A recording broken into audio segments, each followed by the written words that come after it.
오늘은 다섯 번째 소그룹 이야기 함께 나누겠습니다. 네 번째 이야기에서 이 사람의 성향에 대해서 우리가 배웠어요.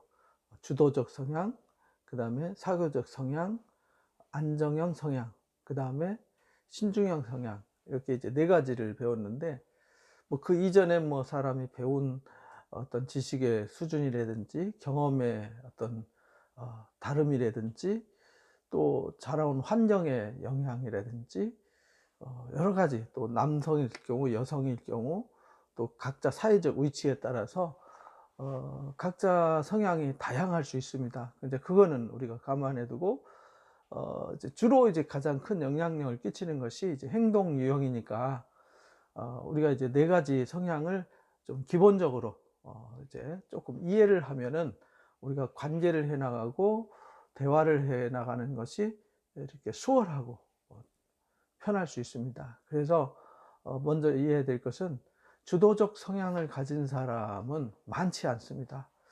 한 3% 정도 이렇게 보고 있어요. 그러니까 100명 중에 한 3명 정도 된다는 뜻이죠. 아주 강한 주도형이죠. 근데 대부분 주도형이지만 주도적 성향을 가졌지만 사교적, 안정적, 신중적 기질은 다 가지고 있어요. 그러니까 하나만 나는 주도형이야, 나는 사교형이야, 나는 안정형이야, 나는 신중형이야 이래 가지고 한 가지 성향만 이렇게 딱 정해져 있는 사람은 없어요. 어, 네 가지 성향이 다 있는데 주로 두드러지게 이제 튀어난 부분이 주도적 성향이 이제 주도적이냐 사교적이냐 안정적이냐 신중형이냐 그 차이라는 거죠. 근데 주도적 성향이 아주 강한 사람은 좀 눈에 힘이 있고요, 얼굴에 힘이 있어요. 사자처럼 강함이 있어요. 카리스마가 있죠. 그래서 사람들을 압도하죠. 그래서 주도형인 사람이 있으면은 안정형이나 신중형은 이렇게 좀 기가 죽죠. 그래서 아빠가 또는 엄마가 주도적 성향인 사람이 있다. 그럼 그 자녀들은 어, 무조건 명령에 복종하고 순종하는 이런 삶으로 이렇게 훈련이 돼 있죠. 그래서 주도적 성향을 가진 사람은 조심해야 되는 것이, 내가 주도적으로 강하고 무섭게 추진력이 끌고 나가는 것은 좋지만 일은 잘하고 남들이 볼 수 없는 새로운 세계를 보고 그 새로운 세계에 도전하고 남들이 하지 않는 일을 할 수 있는 장점은 있지만 남에게 부담을 줄 수 있어요. 그래서 그런 사람들은, 주도적 성향을 가진 사람은 남의 의견을 물어보고 들어주는 훈련을 해야 됩니다. 그리고 자신을 좀 낮추고 자신을 내려놓고 좀 마음을 비우는, 그래서 낮아짐의 훈련이 좀 필요해요. 그래서 낮아져서 이야기를 들어줘야죠. 근데 이 사교적 기질을 가진 사람은 이제 분위기 메이커라 그랬잖아요. 그래서 항상 기분이 업돼 있고 항상 맑고 밝고 즐거워요. 그래서 이 사교형이 강한 사람은 자살률 제로입니다. 왜냐하면 그냥 사는 게 재밌어요. 사는 게 재밌고 사람들과 어울리는 게 재미있고 그냥 재밌어요. 근데 이 사교형한테 취약점이 뭐냐면 이제 까다롭고 어떤 일을 체계적으로 요구하는 것, 그리고 절제된 것을 요구하는 것을 굉장히 힘들어해요. 그래서 사교형인 사람을 우리가 이해를 해야 되고요. 또 그 사교형인 사람은 좀 조심해야 되는 것이, 지금이 내가 사람들한테 웃기고 하하 깔깔하고 목소리를 높일 때인지, 아니면은 지금 조용히 지금 들어주고 기다려야 될 때인지, 지금 초상집인지 잔치집인지 구분을 할 줄 알아야 된다 이 말이죠. 때와 장소를 구분하지 못하고 막 내 기분만 업돼 가지고 이렇게 하다 보면 어떤 그 대화의 어떤 환경을 깨뜨릴 수 있어요. 그래서 사교형은 그 부분을 주의해야 되고요. 그 다음에 안정형은 변화를 싫어해요. 한 군데 딱 앉으면은 변함없이 한결같이 뚝심을 가지고 나가는 거는 좋은데 새로운 일에 도전하는 걸 굉장히 힘들어해요. 새로운 환경을 접하는 걸 힘들어하죠. 그리고 어떤 일을 앞서서 하라고 하는 것을 되게 힘들어해요. 그래서 안정형 성향을 가진 사람은 어디 가서 앞장서서 "이거 하세요."라고 리더를 맡겨주거나 또는 주도적으로 어떤 일을 계획해서 끌고 나가도록 맡겨주면 되게 힘들어해요. 대표기도 시켜도요, 밤새 잠을 못 자고 고민하는 유형이 있죠. 그런데 이 안정형은 이 욕심이 많아요. 어떤 에, 물건을 버리지 못하고 모아두는 습성, 어떤 것을 막 갖고자 하는 욕망, 막 이런 것이 강해요. 욕심이 좀 많죠. 그래서 어떤 걸 버리지 못하고 내려놓지 못하는 성향이 있어요. 그래서 고집이 세다는 말을 많이 듣습니다.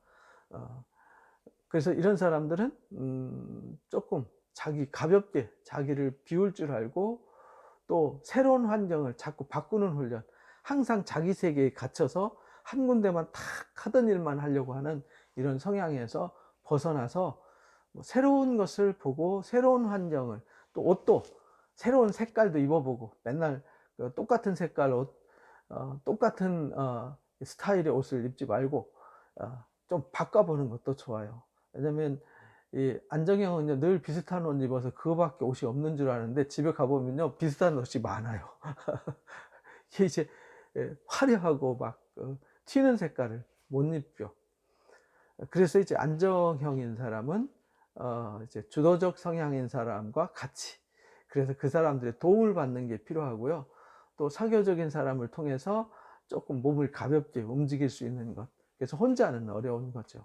도움이 필요한 겁니다. 그러나 한 가지 일을 한결같이 변하지 않고 상대방한테 신뢰를 줄 수 있는 사람이 안정형입니다. 장점이 많죠. 우리나라의 안정형은 한 60% 정도 됩니다. 많죠. 그리고 이 사교형은 10%에서 한 15% 정도 됩니다. 사교형도 그렇게 많지는 않죠. 근데 이 신중형도 한 10%, 15% 되는데요. 이 신중형도 이제 장점이 뭐냐면, 이 사람은 기획가예요. 기획.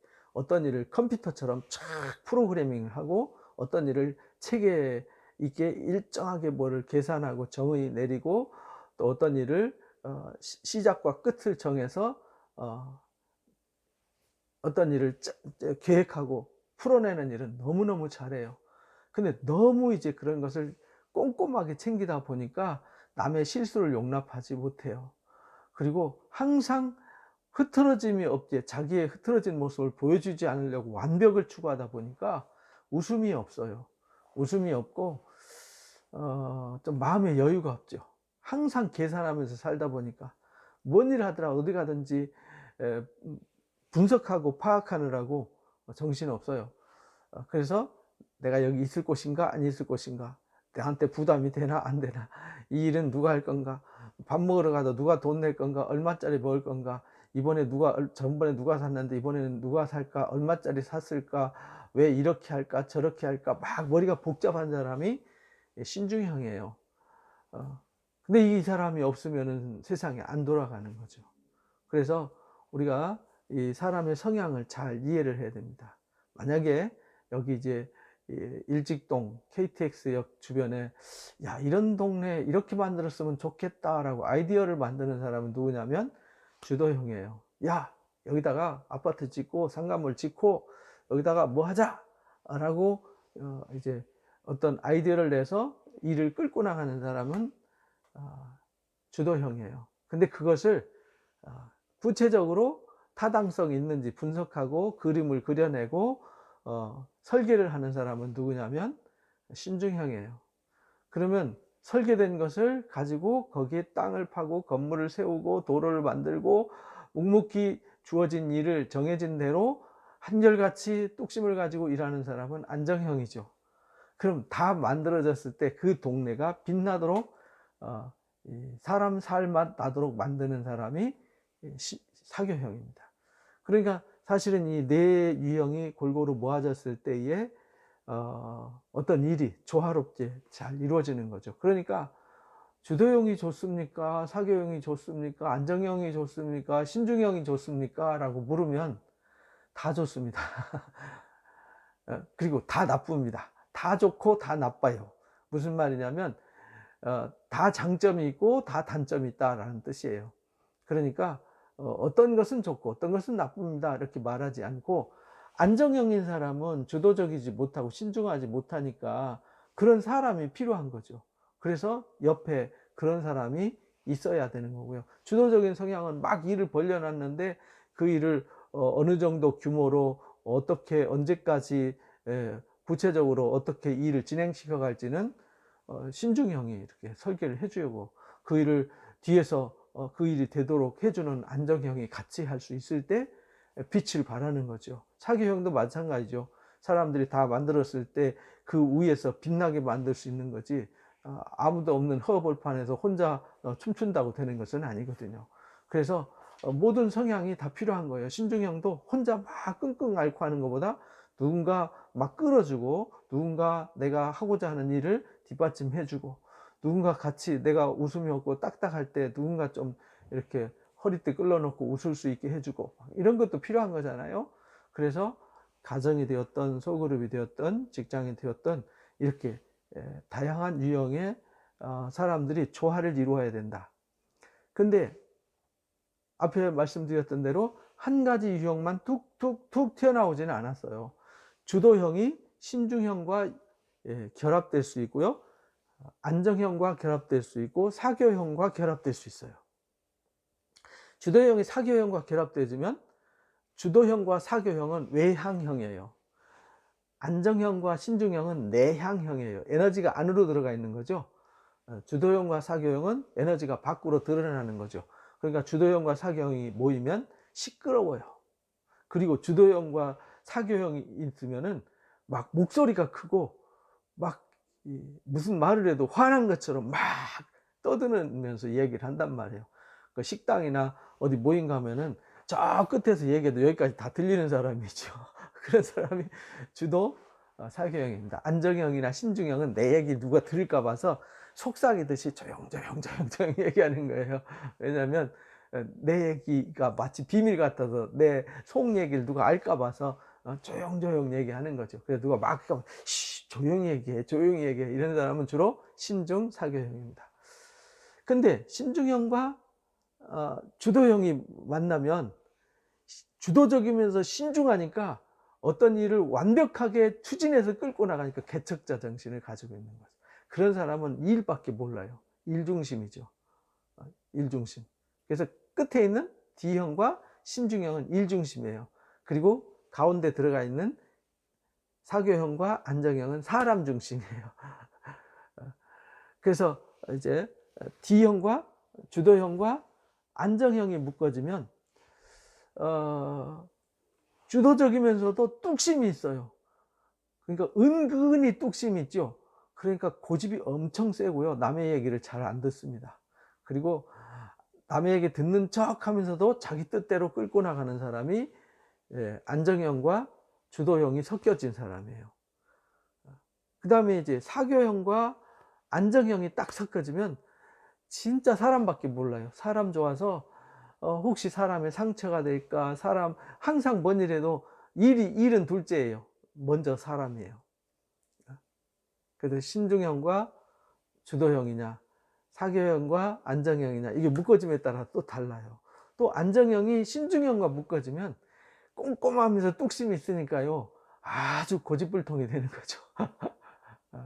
근데 신중형과 사교형이 묶이면은 맑음, 흐림이 교차하죠. 금방 막 울다가 금방 기분 좋아서 하하하 하다가, 그러다가 또 기분 나쁘면 금방 또 꽁지 내리고 어디로 사라져 버려요. 이런 사람 감정의 기복이 좀 심하죠. 그건 그 사람이 저 사람 무슨 히스테리가 있나가 아니라 성향이 섞여서 그렇습니다. 사교형과 신중형의 기질이 섞이면 그럴 수 있어요. 그래서 우리는 기질이 행동형 성향이 4가지가 있는데 4가지 중에 내가 두드러진 성향이 무엇인가를 먼저 분석하고요, 그 다음에 내가 어떤 성향과 섞어졌는지를 분석하고, 또 내가 만나는 사람들, 내가 대화 나누는 사람들이 어떤 성향의 사람들이 알아서 내가 같은 주도형이 또는 같은 사교형이 같은 신중형이 같은 안정형이 만났을 때에 어떻게 대해야 될지, 또는 다양한 사람들이 앉았을 때는 내가 어떻게 대화를 이끌어갈 수 있을지, 또 어떻게 하면 사람들에게 상처를 주지 않고 부담을 주지 않고 편안한 가운데 이야기를 끌어내고 마음을 끌어낼 수 있을까, 이것을 이제 우리가 고민해야 된다라는 것입니다. 그래서 오늘 5번째 이야기는 네 번째 이야기에서 나왔던 그 행동 유형 4가지를 좀 더 구체적으로 살펴보았습니다. 그래서 우리가 이 4가지를 잘 분석하면은 우리가 자신을 잘 알 수 있고요, 남을 알 수 있어요. 나를 알고 남을 아니까 소통이 되는 거죠. 혹이 실수가 있더라도 용납이 되고, 아, 저 사람은 성향이 저래서 그렇지, 아, 저 인간 왜 저래, 이게 아니라, 아, 저분은 성향이 안정적이라서 그래, 아, 저분은 사교적이라서 그래, 아, 저분은 신중해서 그래, 저분은 주도적이라서 그래, 이렇게 이해를 하고요, 상대방한테도 내 성향이 이러니까 혹 내가 실수하더라도 이해를 해달라라고 요구할 수 있고요. 또 소그룹이나 가족 구성원들이 이렇게 서로 성향을 알면은 서로 이렇게 이야기를 해줄 수 있고 서로 도와줄 수 있어요. 그러니까 다름이 장점이 될 수 있고요, 조화를 이루어서 더 행복할 수 있고, 어떤 일을 함께 합심해서 하면은 더 큰 일을, 더 좋은 일을 할 수 있습니다.